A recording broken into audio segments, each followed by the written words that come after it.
पीड़ित परिवार से मिलने के लिए पहुंचे सहारनपुर गांव चंद्रशेखर आजाद।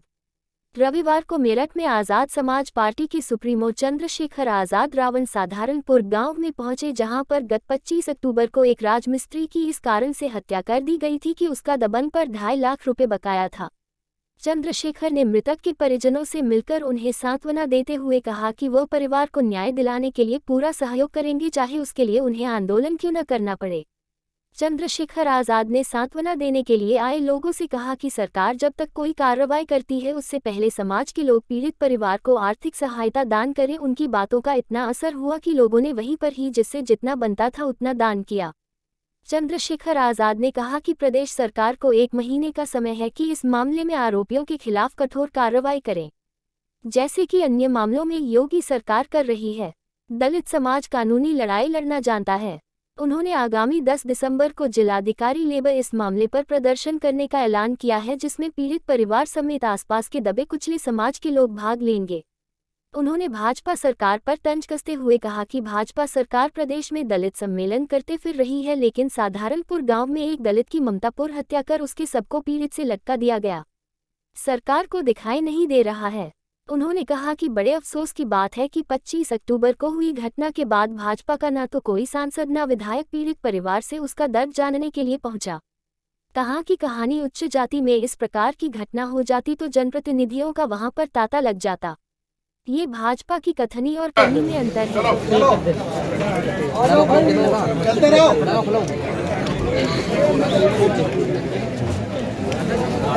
चलते मदद करते रहो, पीछे हटते रहो, इधर वाले करो, चलो मदद करो, चलो बाबूजी मदद करो, चलो तेजी से जगह खाली कर दो जिससे कि बाहर वाले आपसे ऐसे बात करने का मौका मिले। ये पता था कि उनके घर आना है और मिलके उनकी बात सुन के फिर चले जाना है और फिर जाके मीडिया के सामने अपनी बात रखनी है कि हमने क्या तय किया।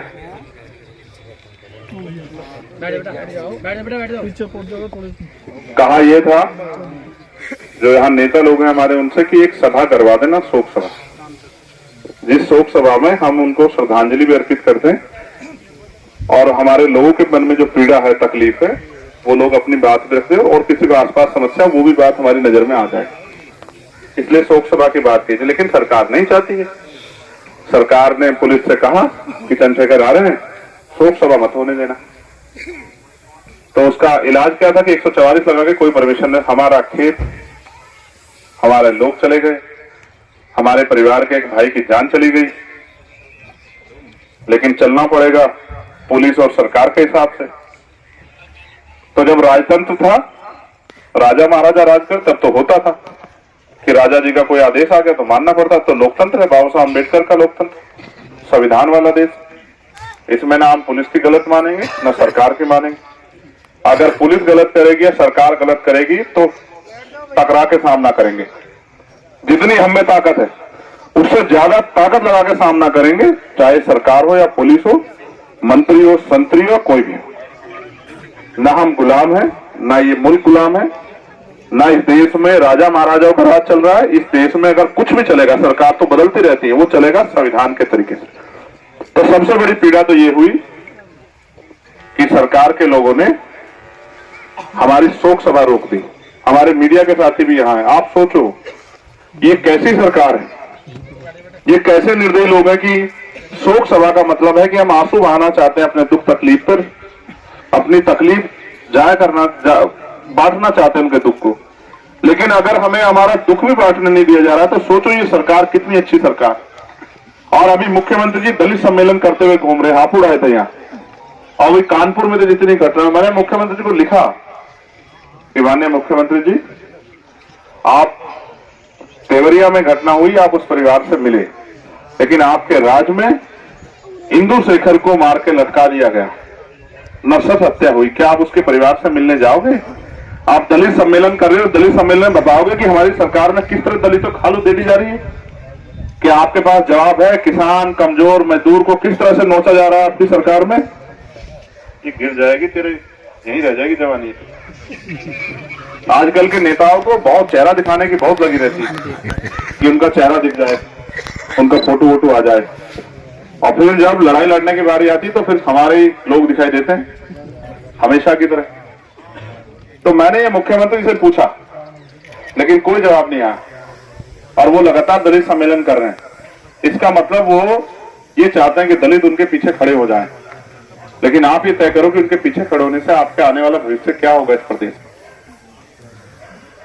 आपकी खाल भी खींचेगी, आपको मार के लटकाया भी जाएगा, रेप हत्याएं भी होंगे। एक पीड़ित यहाँ घूम रही है, रेप पीड़िता यहाँ 6 महीने हो गए, वो रो रही थी। उन्होंने परसों प्रयास किया, बाबूजी यहाँ खड़े हैं, परसों उन्होंने बाबूजी प्रयास किया, वो गए एसएसपी ऑफिस पे और उसने वो डाल दिया अपने ऊपर मिट्टी तेल, क्योंकि 6 महीने न्याय नहीं मिल रहा। उस बच्ची का रेप हुआ, उसकी मां। मुझे कहते तकलीफ हो रही है कि हम ऐसे राज्य में हैं जहां रेप के हत्यारे, रेप के आरोपी खुलेआम घूम रहे हैं और रेप पीड़िता डर के साए में, और इसको कह रहे हैं मुख्यमंत्री जी कि हमने राम राज ला दिया है।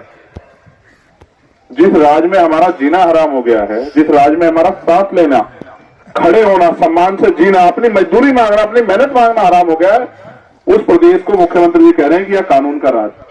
कोई कानून का राज नहीं है, एक ही राज है, जिनके पास सत्ता है उनकी लाठी से सब लोग हांके जाएं।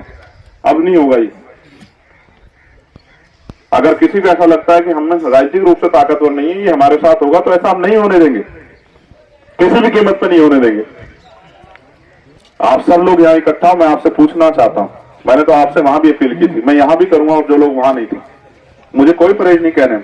आप जब यहां आए हो उनका दुख बांटने के लिए, तो उनकी थोड़ी थोड़ी आर्थिक मदद करके जाओ। सब लोग हमने जुटाई है वहां, कुछ आपसे भी कह रहा हूं, हाथ जोड़ के कह रहा हूं, अपने लोगों से कह सकता हूं, मेरा अधिकार है आप पे, आपका फोन हूं मैं, आपसे कह सकता हूं कि उनके आंसू पूछो, उनको पैरे पे खड़ा करो। क्यों सरकार के भरोसे छोड़ रहे हो कि सरकार खुद दे? और सरकार से जो हमें चाहिए, जो सरकार न्याय सबके साथ कर रही है, मैं आपको वचन देकर कहता हूं, और मेरी बात अटल है, सूर्य पश्चिम से निकल सकता है, लेकिन मैं आपसे झूठा वादा नहीं करूंगा। 1 महीने का समय है सरकार के पास, और सनोज भाई कहाँ है ये सुन लेना और इसको बता देना मुख्यमंत्री जी को। दलित सम्मेलन तो बहुत कर लिए, लेकिन दलितों की जो खाल उतार रहे हैं ना, इसका एक एक चीज का हिसाब करेंगे मुख्यमंत्री से। ये बात मुख्यमंत्री जी याद रखें। और 1 महीने का समय, आज तारीख क्या है बताओ? 6 दिसंबर को बाबा साहब डॉक्टर भीमराव अंबेडकर जी का परिनिर्वाण दिवस। 6 तक का समय सरकार के पास। अगर 6 तक हमारी मांगे, हमारा ज्ञापन कल जाएंगे हमारे साथी, हमारे नेता लोग लेके, हमारे जिला से, हमारे मंडल के लोग, हमारे कोर कमेटी के लोग जाएंगे जिलाधिकारी के पास और उनके पास एसएसपी का ज्ञापन लेके। अगर 6 तारीख तक हमारी मांग नहीं पूरी होगी तो 7 तारीख के बाद हम लोग बताएंगे कि हम में कितनी ताकत है मेरठ में, और हम में कितनी ताकत है पश्चिम में, और हम में कितनी हमारे खून में गर्मी है। ये हम लोग बताने का काम सरकार करेंगे, मेरा आपसे वादा। मगर मैं आपसे पूछना चाहता हूँ, ये लड़ाई जब लड़ने की बारी आएगी, आप लोग आओगे मदद करने? देखो, अन्याय करने वाले से अन्याय सहने वाला ज्यादा दोषी होता है। और बलि किसकी दी जाती है? बकरों की, शेरों की बलि कोई नहीं देता। तो अगर आप इस पे चुप हो जाओगे ना, ये सोच के कि भाई चलो इंदु शेखर के साथ हो गया, नहीं, आपकी चुप्पी जालिम को ताकत देगी कि किसी और के साथ करो। कल इंदु शेखर के साथ हुआ, उससे कुछ दिन पहले चंद्रशेखर के साथ हुआ, आपको आपके खून पे गोली चलाई गई, यहाँ है घाव, यहाँ। मेरी किस्मत उनका बस चलता तो वो मेरी लाश पे खड़े होकर नाचते, खुशी मनाते कि हमने इनके इसको भाई को, बेटे को, नेता को मार दिया। लेकिन मैं आपसे पूछना चाहता हूं, चंद्रशेखर तो बच गया, लेकिन इंदु शेखर को तो नहीं बचा पाए आप लोग। कितने इंदु शेखर के बाद जागोगे? कोई सीमा होती है ना किसी चीज की। क्या इस मुल्क में हम लोग इसलिए पैदा हुए कि हमारे बच्चों के साथ अन्याय हो? हमने बच्चे इसलिए पैदा किए कि हमारी बेटियों के साथ रेप हत्याएं हो? क्या हम रोटी नहीं खाते? क्या हम में दिल नहीं है? क्या हम में तकलीफ नहीं होती? क्या हम पत्थर के? क्या हम इंसान नहीं? क्या हम जानवर हैं? हम तो वो लोग हैं, अगर किसी जानवर को भी पीड़ा होती है तो हमें पीड़ा होती है, लेकिन हमें मिला क्या है? हमारी शोक सभा कैंसिल करते हो।